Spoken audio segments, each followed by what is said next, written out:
If you've been watching the channel for a while, I know what you're thinking. Here we go. Here's Tim. He's going to go on and on about the genius of Sacha Feinberg-Mngomezulu again. Well, let me tell you. Yeah, pretty much spot on. Absolutely right. And yeah, not for the first time.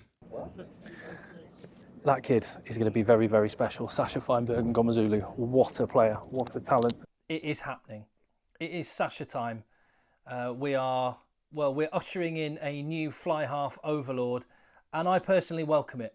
Yes, guilty. I'm quite a fan of Sacha Feinberg-Mngomezulu, and I guess the question I'm going to ask now is, are we witnessing the early days of a superstar career?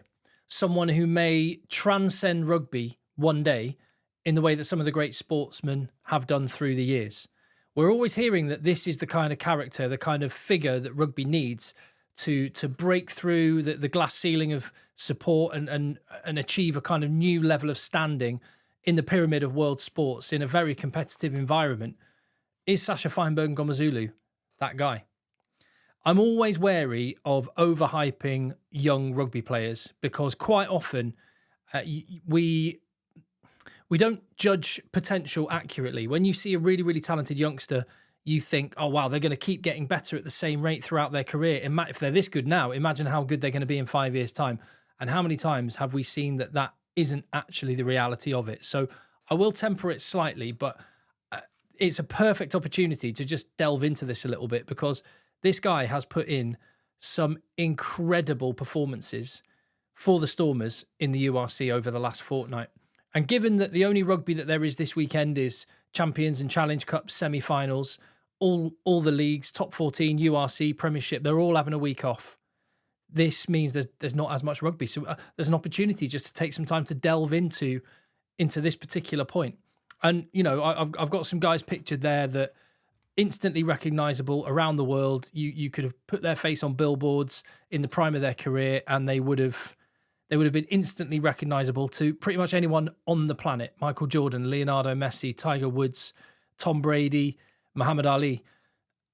Rugby has never really had anyone at that level. I mean, when you look at the world currently, the present situation, Antoine Dupont is, well, for my money, the best player on the planet. Some would disagree.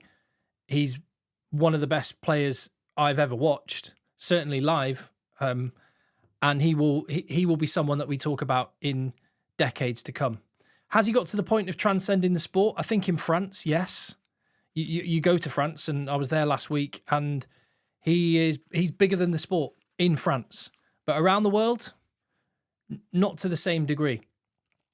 You've obviously got Sia Khaleesi for very different reasons. The story, the journey he's been on, the impact that he's had on and off, even more significantly, off the rugby pitch, means he's probably the other iconic character in rugby right now. But I don't think either of them are at the level of Jonah Lomu, who is maybe the one and only transcendent rugby superstar we have ever had in our sport. Someone that was instantly known for his freakish abilities, the difference between the quiet, humble, fairly meek kind of guy off the pitch and the absolute animal, game-changing talent that he was on the field as well. And maybe that's the closest rugby have had to a true global superstar. You could go back further and say Gareth Edwards and stuff, but obviously that was not in a social media age, internet and all the rest of it. So he does have a legend status, but not to the level of some of those other sportsmen that I mentioned earlier. If we're casting our eyes to the future, there are other contenders outside of Sasha. Louis Bielbiere. I mean, the record for tries in international rugby is 69. Louis Bielbiere has already got 18 test tries in his first 19 test matches. He's 21 years of age. Again, you know, there's been a lot of great young players that have burst on the scene and been really good, and they're not actually had a long career. That could happen to Louis Bielbiere, but the potential exists there that he could, long way to go, but could go on to become maybe the most prolific try scorer the sport has ever seen. And he could be the face of rugby moving forward. He does have that potential. I would also say Wallace Satiti in the short time he's been on the international stage, he's made an unbelievable impact. And he could be the guy that is the face of rugby 5 years from now. The kind of face that you'd imagine if they were, let's say in 2031, there's a rugby video game and you want one person to put on it. Who would that be? Could be either of the two guys I mentioned. But it could well be this guy, couldn't it? Sacha Feinberg-Mngomezulu. I'm just going to highlight the facts. Whilst he's a South African international, he is half English. Nick Feinberg, an Englishman. So we're claiming him a little bit. We're claiming at least a little bit of his genetic talent.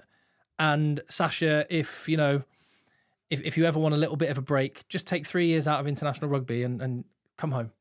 Come to your fatherland. No. Absolute superstar, Sacha Feinberg-Mngomezulu, or Sasha FM, my favourite radio station, preset number 1 in the car. And, the reason I think he could be that guy is already, you say the word Sasha, and rugby fans know who you're talking about. It's like Madonna, Britney, Prince, Sasha. He's going to be known by just one name. And yes, if you've watched the channel for a while, I have been tuned in to Sasha FM, my favourite radio station, for a long time. I was out in South Africa last year to watch him against Ireland. I've already shown you that clip of me pointing at him over my shoulder, fanboying a little bit. But just to highlight the talent of the guy, I didn't even see this at the time. Look at this outrageous bit of skill that he pulled off just over my shoulder. And that brings me to an interesting little thing that I want to talk about on this video today, which is the shared history between not just the two teams, but the two nations.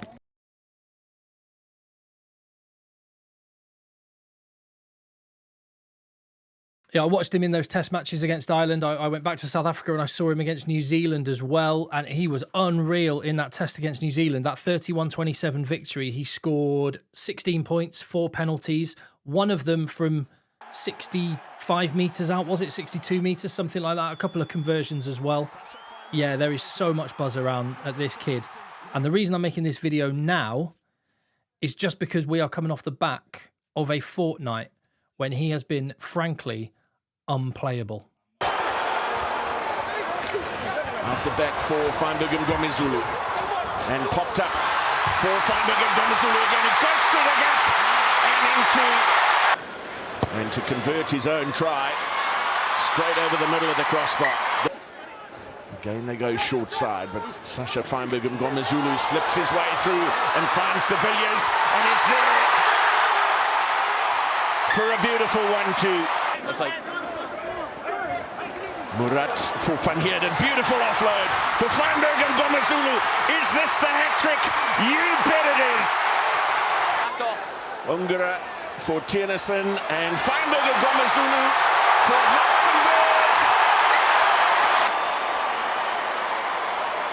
Mngomezulu probably could have gone himself. Heerden. Ungara with a quick ruck ball, little tap inside for Sunday. And now Feinberg-Mngomezulu with all the time he needs to put in the drop goal, and he has it. let him come through. Next to him to make the kick chase. Feinberg-Mngomezulu taken out in the air and quick to tap and go with the penalty. He's got Steph Ungara to his left, he's got Dan du Plessis to his right. And another piece of Sasha magic. Advantage. Another penalty advantage. Roos off the back, and Feinberg-Mngomezulu is in for a try.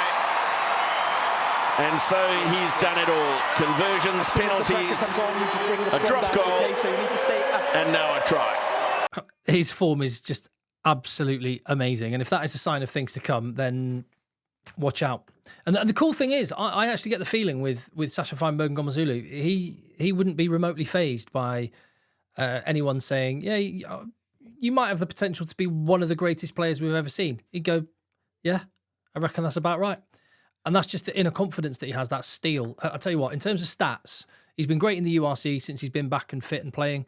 But have a look at his stats from 2024 in the Rugby Championship. He played, I think in minute terms, it's the equivalent of 3 games. And in that, he had 11 defenders beaten, 152 metres carried. The one stat that I really like was the post-contact metres. Bearing in mind he was playing against New Zealand in some of that. post-contact meters. That just shows there's a bit of steel with this guy as well. And as I've mentioned, we've seen amazing kicking performances, accuracy as well as range. And it means that South Africa, whereas in the past, over the last 2 World Cups, which they have won, there's been the debate over, do you want the incredible maverick playmaking, attacking upside of Marnie Libok, or the absolute reliability, stone cold Iceman that is Andre Pollard? Well, now moving forward, they've got someone that can do both. And and can you think of a better combination of fly halves going into the Rugby World Cup 2027 than Sasha and Andre as a combo? That is about as good as it gets. And in the final bit of evidence to suggest that this guy could be, again, I'm going to emphasize potential, could be someone who is the face of the sport in the years to come. He not only has the ability on the pitch, he has the personality off it as well. The charisma, the confidence, the affability, likability, personality to be someone that just captures the imagination. And there's one clip that you may well have seen already. It was popped up on the internet last year. A friend of mine from Cape Town sent this. And this friend, by the way, has watched Sasha play school rugby at Bishop's, watched him play age grade rugby as well, and said to me, and I'll always remember this quote that he said about last year, he said, however good you think Sacha Feinberg-Mngomezulu is, he's better than that. And he sent me this clip of Sasha giving a presentation on behalf of his teammates when he was aged 13 at Bishop's School to the parents and coaches. Watch this and tell me this does not look like someone that just has not just it on the pitch, but has that X factor off it as well. A very special human being. Everyone, I'd like to keep this short and sweet because I want both the coaches to remember this. Mr. Groom, Mr. Jacobs, what a season we've had together. We went on KZN tour, played the best rugby we've probably ever played, and by far the best part of tour, besides our hard work and dedication, was definitely our team song, Every Time We Touch, which we used to sing and clap to on our long bus journeys. But Jock and a few others always used to take it a bit too far. Besides tour, we have played increasingly better, beating Durbanville. The bookmakers would have definitely got that wrong. And beating Wet Pops, that was an expected win when looking in everyone's eyes before the match, including the coaches. Beating Durbanville and Wet Pops is testament to how far we've come as a team, but not just as a team, as a unit, which is more important. This has by far been my favourite schoolboy rugby season, and not to be rude to the other coaches, but Mr. Groom, Mr. Jacobs, they've been the best coaches I've ever had, on and off the field. I'd like to end off this talk by saying if next year's under-13s have half the fun and inspiration we've had as a team and as a bond, they'll have a great time. I'd also like to take this opportunity to thank the parents for coming out to support us come rain or shine. But on behalf of the Bishop's under-13As of 2015, lots of much from the team, and whilst we all put our hands together in appreciation, I'd like to hand you to you.